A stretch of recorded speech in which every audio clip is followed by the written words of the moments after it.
Okay, yeah. So we want to create a an exit signal. So you can't create exit signals within BlackBird.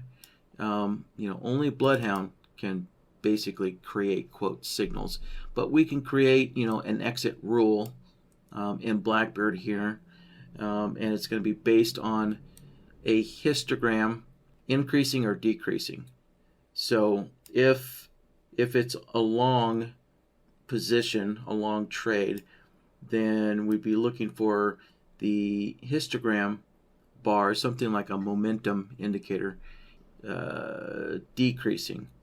Yeah, so if the momentum or MACD or whatever kind of histogram you're looking at, whatever kind of histogram type of indicator you're looking at, then we want an exit rule when the histogram decreases.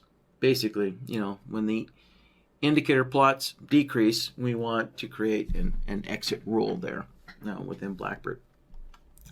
So let's just pull up the momentum indicator as our indicator for this. And all right, there's our momentum. And let's see here. So let's draw this as a bar so that way it looks like a histogram. Okay, there we go. And actually let's how about 30?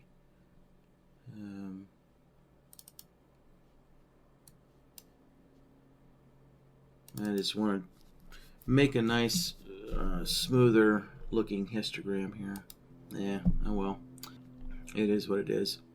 All right, so I've got a 50 period histogram on here, and so if let's say we get into a long trade there. Yeah, so somehow we managed to get into a long trade right there. Yeah, that would be that bar right there. And so the exit, none of these trades are going to last very long here. But so the exit would be on this bar here. So we can see that the histogram decreases ever so slightly right there on that bar. And so that would be this bar. Yeah. So it wouldn't be a very long-lived trade here, at least using the momentum indicator. So, but the example is, how do we create an exit rule when an indicator basically decreases, some kind of histogram momentum type of indicator decreases. So all right, so let's get BlackBird open here, and let's see. So it doesn't matter what the entry order is, so I'll just use a market entry, and we're going to focus on the stop loss.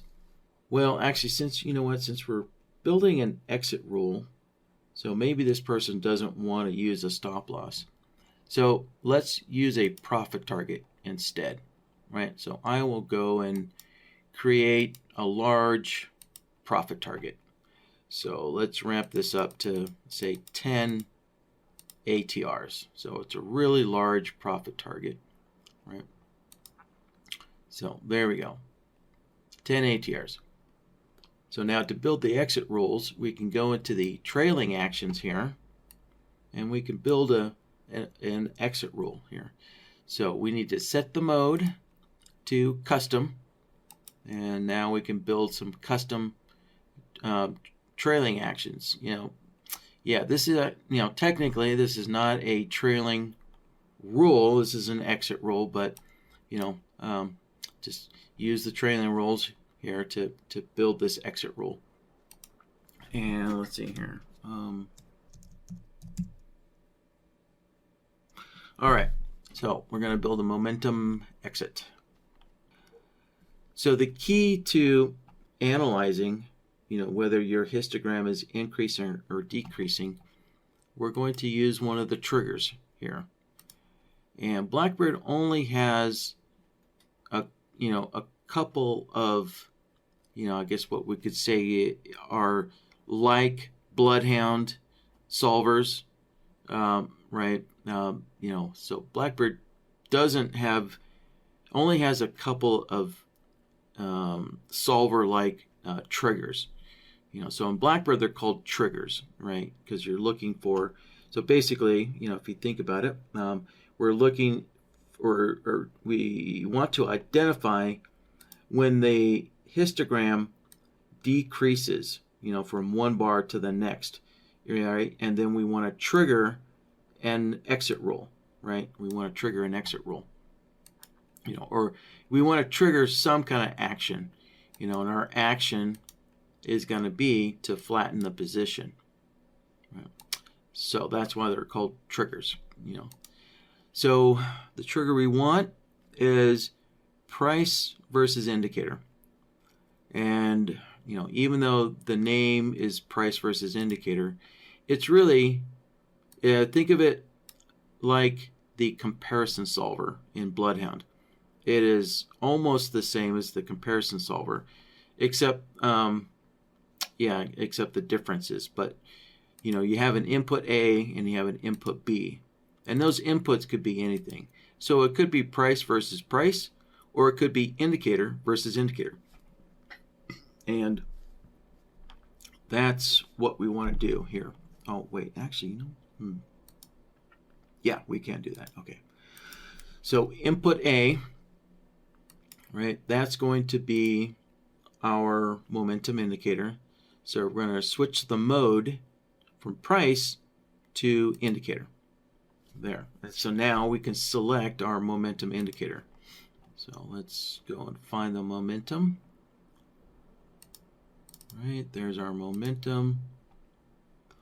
And let's see, adjust the period to 50 so it matches what I did on my chart, like so.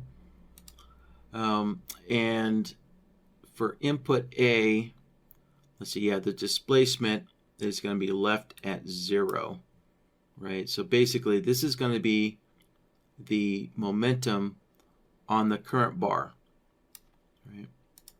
Now input B, that also, we're going to switch the indicator over to the momentum. There we go. And once again, don't forget to change the period. There we go. But this time for input B, we want a displacement of 1, right? And so in this context, the displacement is how we look back 1 bar, right? So input A is the momentum of the current bar, and input B is the momentum of the previous bar, right? So that's how we're able to compare if the current bar moved lower, decreased, or if the current bar moved higher, increasing, right? Is by using the displacement there. So remember, input B, you want a displacement of 1. And so if we're in a long trade, if input A decreases, right, so we're looking for A below B, so that would be decreasing, right? And then for the short trade, it would be the opposite. So if the momentum increases on a short trade, right, that would be A above B. Yeah. So that's how we would do that. That's how we could build an exit rule on a indicator plot, increasing or decreasing, whatever you want. And of course, it's just a matter of getting, this selecting this mode correctly. Do you want A above B or do you want A below B, right?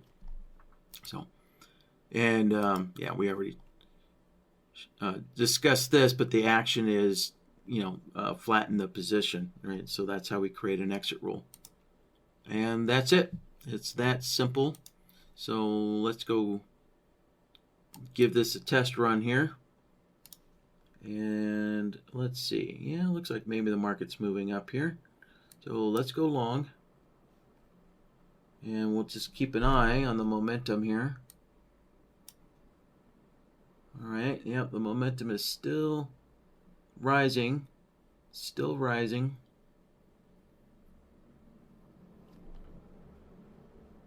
All right, and there we go. So right there, our trade closed out right there when the momentum decreased. So, all right. So again, the key to this exit rule here is using the